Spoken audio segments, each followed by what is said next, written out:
आदाब, नमस्कार, सत श्री अकाल, वेरी गुड इवनिंग। एक बार फिर मैं आपके बीच में हाजिर हुआ हूं कुछ अहम बातें करने के लिए, कुछ मुद्दों से आपको आगाह करवाने के लिए। किसी ने खूब कहा है कि लोगों के खुद के ज़मीर है बिके हुए, लोगों के खुद के ज़मीर है बिके हुए, वो चले हैं मेरे किरदार पर उंगलियां उठाने। समझा? नहीं समझा है तो मैं दोबारा आपके लिए कहना चाहता हूं, लोगों के खुद के ज़मीर है बिके हुए, वो चले हैं मेरे किरदार पर उंगलियां उठाने के लिए। दोस्तों, एक बड़ा भव्य मोर्चा निकाला जा रहा है इम्तियाज जलील के विरोध में। विरोध इसलिए कि इम्तियाज जलील जातिवादी है। इसलिए इम्तियाज जलील का विरोध करने के लिए कुछ संगठन, कुछ लोग इकट्ठा हुए और वो लोग ये मोर्चा निकाल रहे हैं। मेरी शुभकामनाएं हैं उन्हें। जब कोई मुझे जातिवादी कहता है तो मुझे ऐसा लगता है कि कोई मुझे गाली दे रहा है करके, क्योंकि इम्तियाज जलील 24 साल पत्रकारिता किया, 10 साल राजनीति में रहा, 5 साल इसी शहर का आमदार रहा, 5 साल इसी जिले का खासदार रहा। कोई मुझे ये नहीं कह सकता है कि इतने सालों के अंदर मैंने कभी भी किसी जाति, धर्म और मजहब के हिसाब से कोई काम किया है, मैंने कभी किसी जाति के विरोध में काम किया है या किसी जाति के खिलाफ मैंने कोई अपशब्द का इस्तेमाल किया है।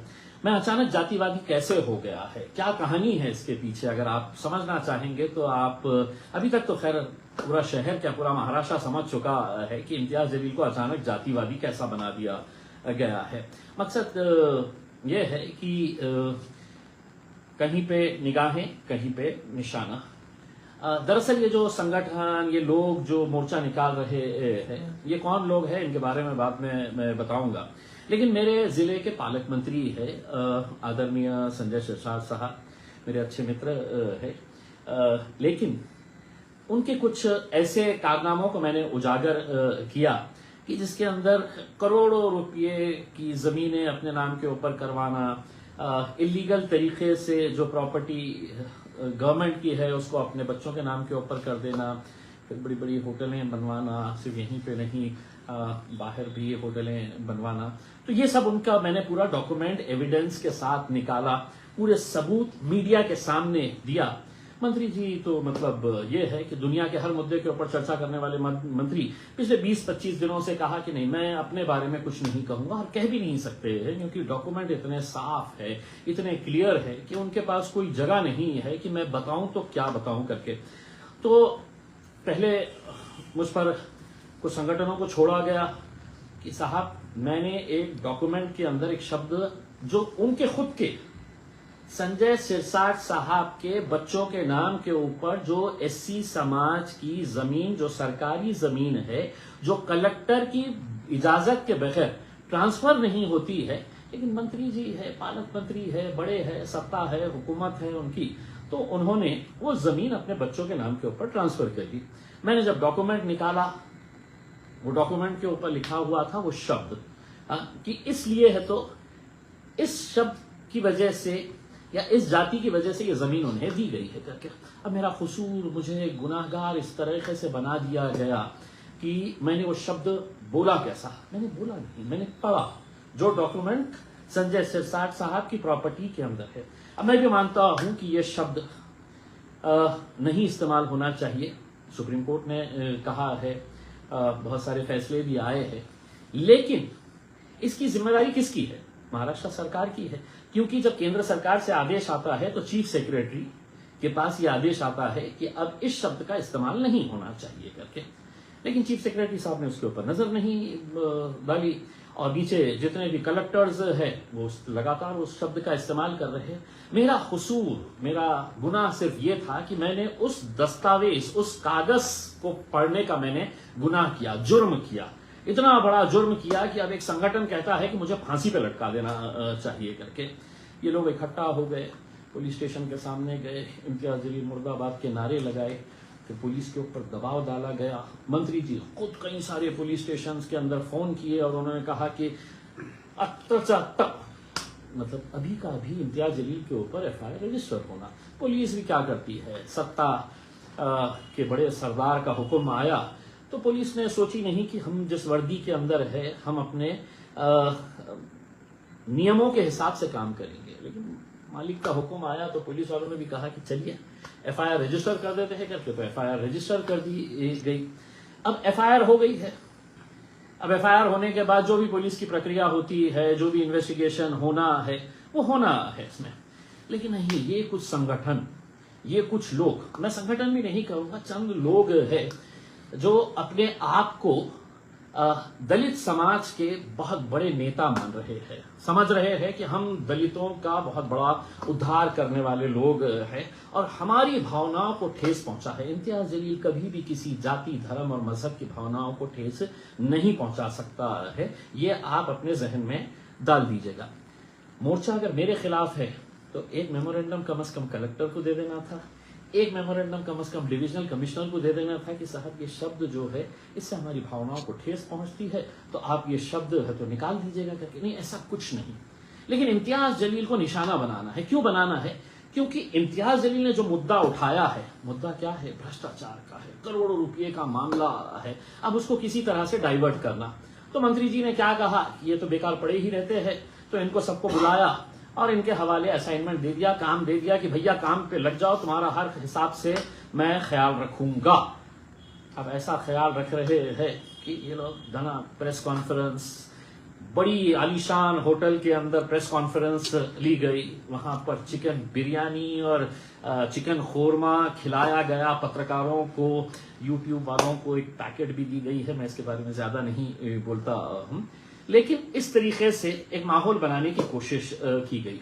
देखिए, दलित चळवळ, दलित मूवमेंट जो है इसका एक इतिहास रहा है और बहुत अच्छे अच्छे मुद्दों के ऊपर ये दलित मूवमेंट ने बहुत अच्छा काम अपने समाज के लिए किया है और आज भी करते हैं। बहुत सारे ऐसे दलित समाज के लीडर्स हैं जिन्हें सही मानों में अंदर से तकलीफ होती है जब उनके समाज के ऊपर कुछ नाइंसाफी होती है, कुछ गलत होता है, तब ये पूरे एक साथ मिलकर आते हैं, लड़ते हैं। लेकिन जब इसी के अंदर, इसी मूवमेंट के अंदर कुछ गलत लोग शामिल हो जाते हैं तो उसका नतीजा क्या होता है कि आप पैसे की खातिर अपने इस पूरे मूवमेंट को किस तरीके से कमजोर कर देते हैं। सारा शहर नहीं, सारा महाराष्ट्र जानता है ये मोर्चा किस लिए निकाला जा रहा है, कौन इसके पीछे है। वरना ये बताइए, ये मूवमेंट का जो नेतृत्व करने वाले, अपने आप को दलितों के बहुत बड़े नेता कहने वाले लोग हैं, इतना पैसा आ कहां से रहा है कि जो शहर के बड़े बड़े होर्डिंग्स के ऊपर इम्तियाज जलील का नाम लिखा गया है, पूरे शहर के अंदर पूरे होर्डिंग्स लगाए गए हैं कि 23 तारीख को आना है, हमारी भावना को ठेस पहुंचा है करके। ऐसा कुछ नहीं है। ये असल में मुद्दे को डाइवर्ट करना चाह रहे हैं कि मुद्दा मंत्री जी का है तो उस मुद्दे को कैसा डाइवर्ट करना। और सिर्फ शहर के अंदर होर्डिंग्स नहीं लगे हुए हैं साहब, किसी बड़े अखबार के अंदर अगर अपने को छोटा सा ऐड देना होता है, एक क्वार्टर पेज का ऐड देना होता है, तो उसकी भी लाखों रुपये कीमत होती है। लेकिन आज जब नींद खुली तो सुबह सुबह जितने अखबार खोल के देखे तो फुल पेज ऐड है। ये है वो फुल पेज एडवर्टाइजमेंट। कौन सा पेपर है? तो ये दिव्य मराठी के अंदर ये फुल पेज एडवर्टाइजमेंट। ये हजारों में नहीं, ये लाखों के अंदर आता है। लाखों रुपये खर्च करने के बाद ये एडवर्टाइजमेंट यहां पर दिया गया है, जिसके ऊपर लिखा है जातिवादी इम्तियाज जलीलच्या विरोधात हल्ला बोल। को ये बताएं किस तरीके से आप कह रहे हैं कि मैं जातिवादी हूं करके।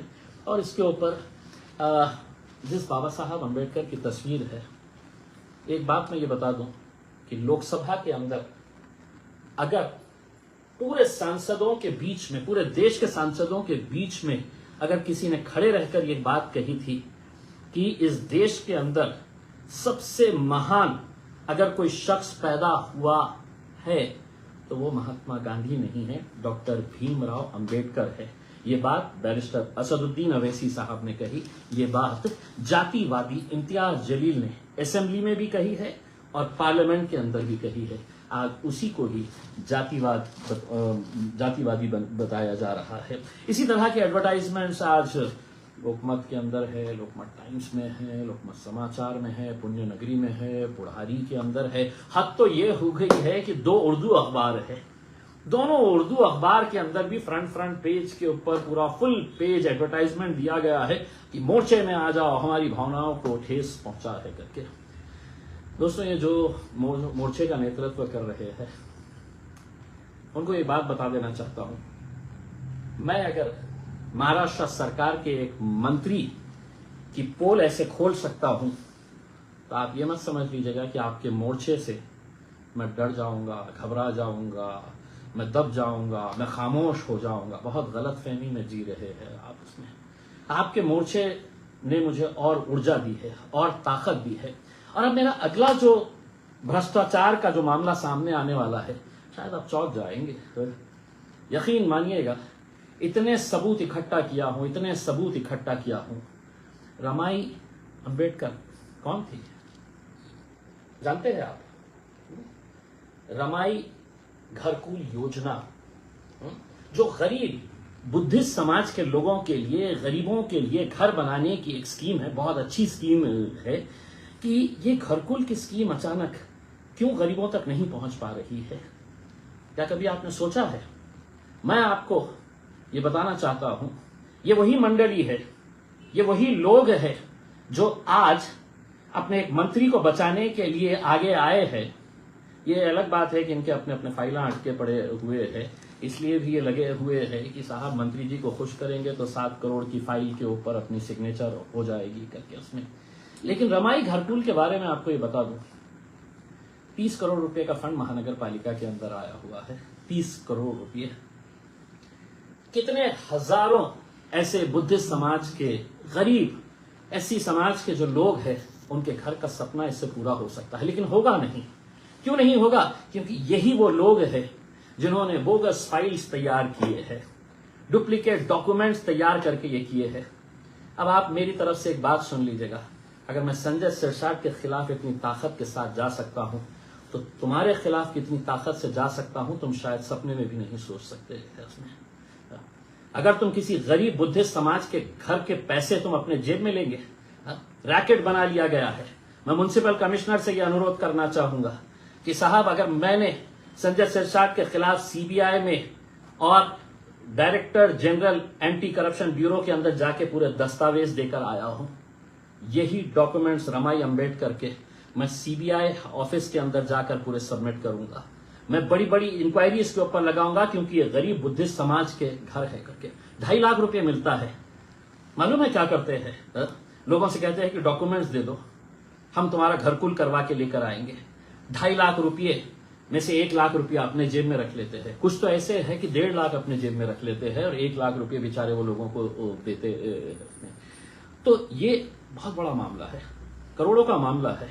और यकीन मानिए, अगर इम्तियाज जलील अगर इसके पीछे पूरी ताकत के साथ पड़ा तो मैं आपको वादा करता हूं, आज मेरी जबान आप याद रख लीजिएगा कि आपको मैं जेल के पीछे भिजवा के रखूंगा। मैं अगर गरीब बुद्धिस्ट लोगों के जमीनों के ऊपर, उनके घरों के ऊपर तुम नजर डाले हुए हैं और ये समझ रहे हैं कि हम समाज के बहुत बड़े लीडर हैं और हमारे को हमारे माई बाप का संरक्षण हासिल है, वो हमारे सर के ऊपर हाथ रखा है। अरे तुम्हारे माई बाप को मैंने नहीं गिना हूं तो तुम्हारे को क्या? तो तैयार रहना। ये संजय सिरसाट का मामला तो मैंने देख के आ गया हूं, अब वो इंक्वायरी जैसी भी होना है वो करेंगे। किसी ने मुझे बताया कि 1-1 हजार रुपये के हिसाब से लिया गया है मंत्री जी से कि साहब ज्यादा लोगों को लाना है, लोग आने के लिए तैयार नहीं है क्योंकि उनको मालूम पड़ गया है कि इस मुद्दे के अंदर कोई जान नहीं है और हम आपको बचाने के लिए आ रहे हैं। तो कुछ जो लीडर्स है जिनके खुद के किरदार कैसे है, जिनके खुद के जिस्म के ऊपर कितने छींटे हैं बेईमानी के, वो आज जातिवाद का ठपका मुझ पर लगाकर ये मोर्चा ऑर्गेनाइज कर रहे हैं। मेरी पूरी शुभकामनाएं तुम्हारे साथ है, लेकिन बहुत जल्द आपको उसकी पूरी पोल भी खोलूंगा। जो जो लोग उस होटल के अंदर बैठ के मीडिया के सामने कह रहे थे कि हमारी भावनाओं के तुम्हारी ठेस कब पहुंचनी चाहिए, जब कलेक्टर ऑफिस के सामने एससी समाज के गरीब लोग पिछले 2 महीने से बारिश में धूप में बैठे हुए हैं, इनमें से एक भी नेता नहीं है जो वहां पर जाकर 10 मिनट उनको ये कह सके कि हम तुम्हारे साथ है करके। 2 महीने हो गए हैं जब वो वहां पर बैठे हैं, तो आपकी भावनाओं को ठेस नहीं पहुंचा है। आपकी भावनाओं को सिर्फ इम्तियाज जलील से ठेस पहुंचता है, सरकार से नहीं पहुंचता है। आज मुकुंदवाड़ी के अंदर गए थे कोई? हाँ, अपने आप को कृति समिति बताने वालों, हाँ? आप मोर्चे की जो तैयारी कर रहे हैं, लेकिन ऐसे कितने दलित समाज के, बुद्धिस्ट समाज के, मुसलमान, हिंदू भाई हमारे, उनके घरों को बेघर किया गया है पूरा गैर कानूनी तरीके से, गुंडागिरी करके, कि एक नेता ने, जिनके तलवे आप चाट रहे हैं, वो नेता फोन करके कहता है कि पूरे के पूरे गिरा दो घर, और प्रशासन, पुलिस पूरी हरकत में आके पूरे गिरा देते हैं। तब आपकी भावनाओं को ठेस नहीं पहुंचता है? कभी विद्यापीठ गए हैं आप? डॉक्टर बाबा साहब अंबेडकर मराठवाड़ा विद्यापीठ, जिस विश्वविद्यालय को डॉक्टर बाबा साहब अंबेडकर जी का नाम दिया गया है, वहां पर जाकर कभी देखे हैं कि हमारे ऐसी समाज के बच्चों को शिष्यवृत्ति, स्कॉलरशिप बराबर से मिल रही है या नहीं मिल रही है करके? कैसे वो लोग फीस भरने के लिए सरकार उनके पैसों को रोक दे रही है, स्कॉलरशिप्स नहीं दे रही है।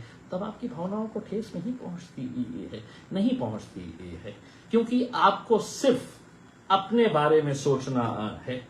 आपको सिर्फ ये सोचना है कि रमाई घरकुल योजना के अंदर कितने लाख या कितने करोड़ में बना सकता हूं। म्युनिसिपल कमिश्नर साहब, आप भी तकलीफ में आ जाएंगे अगर एक एक फाइल की छानबीन करके अगर ये नहीं दिया गया, क्योंकि मैं इतना दबाव डालने के बाद भी अगर मैं नहीं पीछे हटा, तो आप ये समझ लीजिएगा कि इम्तियाज जलील की फितरत में झुकना, डरना, बिकना लिखा नहीं है।